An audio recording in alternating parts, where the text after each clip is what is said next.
Okay. Mhm. Got you. Good afternoon. I am Eric Adams, the Brooklyn Borough President, and we are really excited about this month, the month of July, Heroes of the Month. We've had several Hero of the Months throughout the year, and when you look over these stories, I'm really touched by both stories of the two heroes that we are acknowledging this year because of just what they gave, and really personifies what's great about the everyday interaction and actions by everyday citizens, but also the energy of law enforcement. After so many years of being a former member of the NYPD, sometimes people believe that police officers and detectives tend to just look at cases and let them disappear, but in fact they don't. Oftentimes you are attached to the case, you are attached to the family, and you would like to see the perpetrator brought to justice. And this case that we're going to be talking about this afternoon, our second honoree, I'm just really pleased to doing that. Just want to acknowledge some of the people who are present here with us today. Ora Gordon, the founder of Battered to Beautiful. Iver Whittingham, who is one of our honorees, Detective Borough Commander from Brooklyn, Assistant Chief Patrick Conry, and retired Detective Richard Lyman. And so the first Hero of the Month is going to go to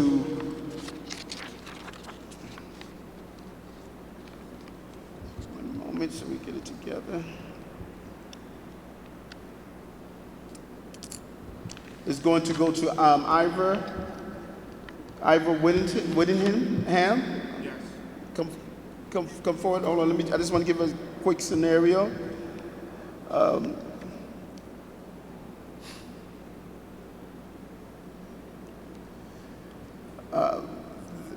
Ira really exemplified what it means to be a Good Samaritan. When others backed away from a terrible incident that took place in one of our McDonald's, he stepped up, and others just used their smartphones. He used his smart acting to save the life of a young person. On May 14, 2014, Ivor was assisting at an event for the support group Battered to Beautiful when he walked into a Fort Greene McDonald's on Flatbush Avenue Extension to get something to eat. Once he arrived there, he saw two teenage girls fighting, and jumped in to break up the altercation. According to the video that we're going to show in a minute that went viral, several teams jumped and pounced on Mr. Whittingham after he tried to break up the fight. He was surrounded and punched and kicked.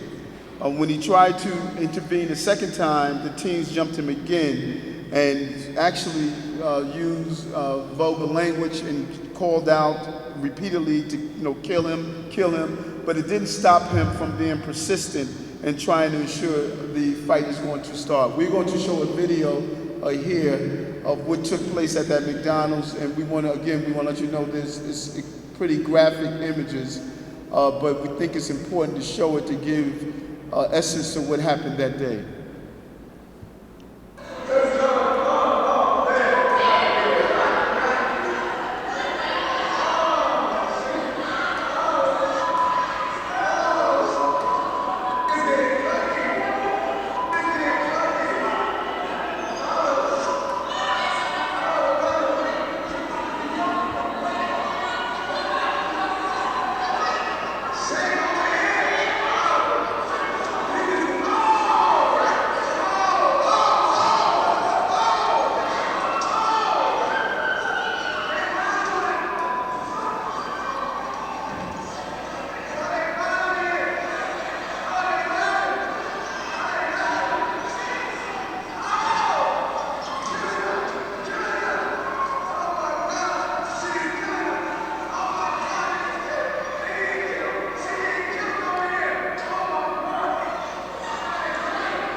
As you can see, it was pretty intense. You know, teenage violence is something that we're facing not only as a borough, but the entire nation. And far too often, the violence is glorified, particularly on social media. And part of what Battered to Beautiful is attempting to do is to have young people realize that violence anywhere is a plague on our society. And we want to thank Battered to Beautiful for their organization, they're organized. And we want to thank you, Ivor, for not only volunteering with the organization, but for just being a hero to come out and really put yourself in harm's way on that day.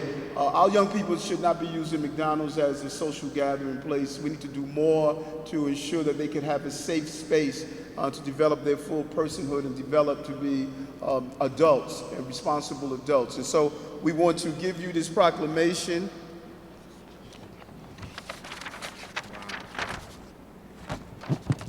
And it reads, whereas on behalf of all Brooklynites, I salute Mr. Whittingham, who was pummeled by a group of teenage girls while he attempted to break up a brawl at McDonald's located on Flatbush Avenue Extension. I applaud him for having the audacity and outstanding courage to intervene and prevent this incident from escalating further and for coming to a brutalized teen's rescue. I commend Mr. Whittingham for his dedicated service with the support group Battered to Beautiful and for being a living example of the mission of the organization to help improve the lives of those who have been physically, mentally, emotionally, and sexually abused by guiding them from a past of battery to a beautiful future. And I thank him for being a hero of the month in the month of July.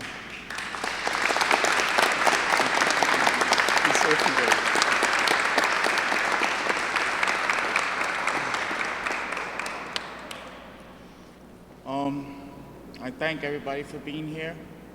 It was a terrible thing to happen, but I hope something positive can come out of this by people learning that they shouldn't harm people like that or abuse people like that. And I'm hoping that anyone that's out there that's going through any type of abuse in any way, they could seek help.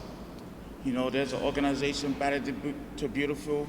You know, they helped me, and I had a lot of friends and family that came towards me and showed me a lot of love for what I did. And I just say thank you. Thank you very much.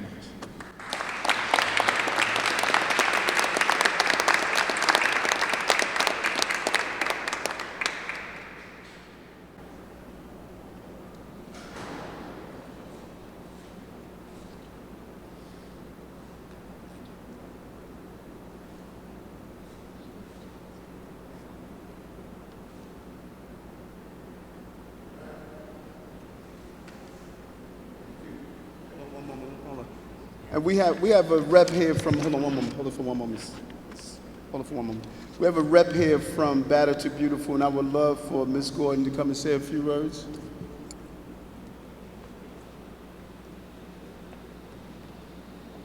Hi, my name is Aurora Gordon, and I too would like to thank Ivor for what he's done. And one reason why I founded Battered to Beautiful is because of the situations that go on and went on in the McDonald's. Clearly, those young ladies have something suppressed inside of them that's going on with them, and what Battered to Beautiful wants to do is bring that out so we don't have the violence. So I grew up in the inner city, and I had fun. I ran, I played, I jumped. We wasn't jumping each other and fighting and just. We just want Battered to Beautiful just wants to bring that out. And what Ivor did is just the beginning. And thank you. Thank you.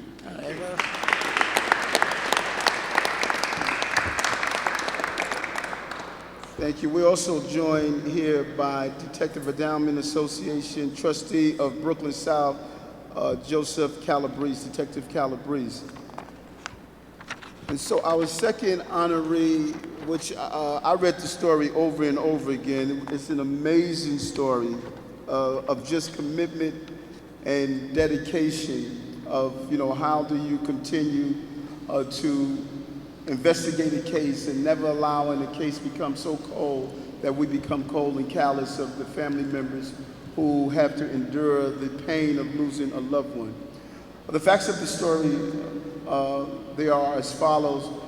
Detective Richard Lyman, he joined the NYPD in 1994, beginning his career in Brooklyn at the 63rd Precinct.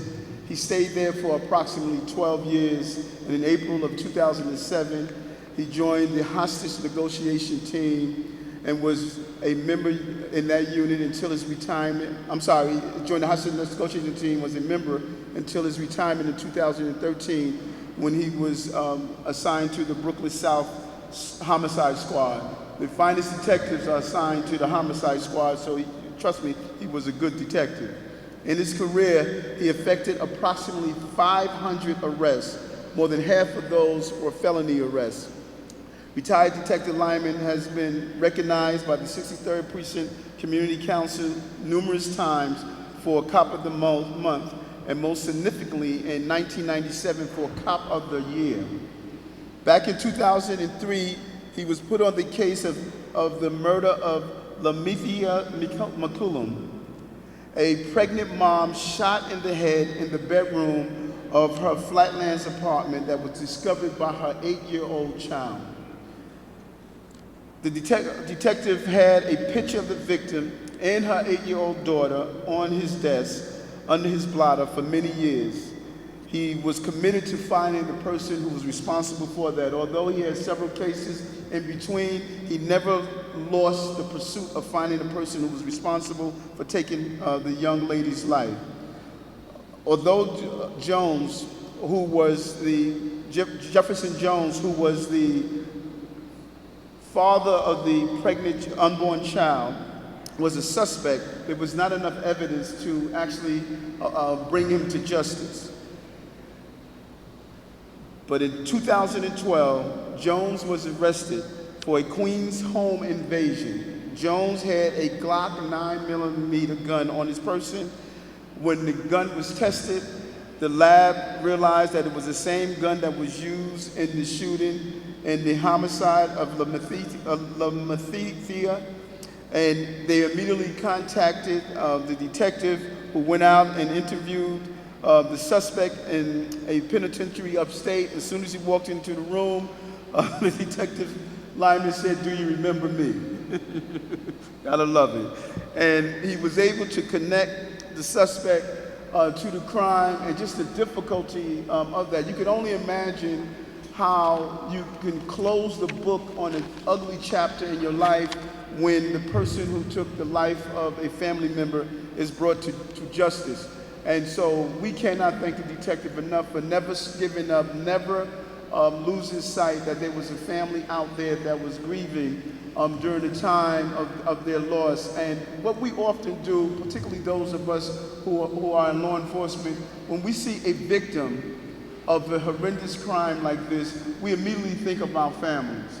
And as you can see, he's joined here by his beautiful family. He realized that every life mattered, and he gave his all. 500 arrests. Those were 500 bad people that were not around to harm or hurt our families. And I really appreciate his level of commitment and dedication. It is why we call NYPD members of New York City finest. And they probably, to his children, he's probably just dad, but to us, he's the hero of the month in July. Thank you very much.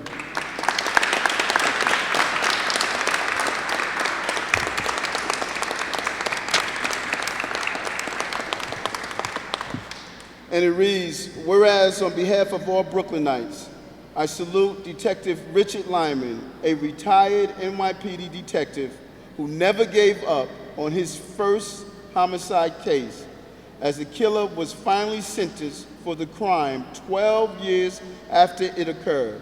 I applaud him for the bravery and persistence that he displayed in solving the case of Miss Lamithia McCullum, a pregnant mom who was shot in the head in the bedroom of her Flatlands apartment in 2003 by her unborn child's father, who was sentenced to 17 years to life for her murder.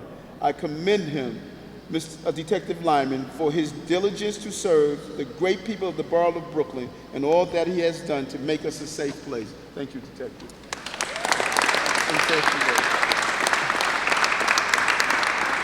I just want to say thank you to everyone being here, to my family coming, co-workers. But I don't consider myself a hero. I just consider myself doing my job. I just thank God that we got the pieces of the puzzle to solve the murder. Thank you for coming. We want the Chief to say a few words and Detective Calabrese to say a few words.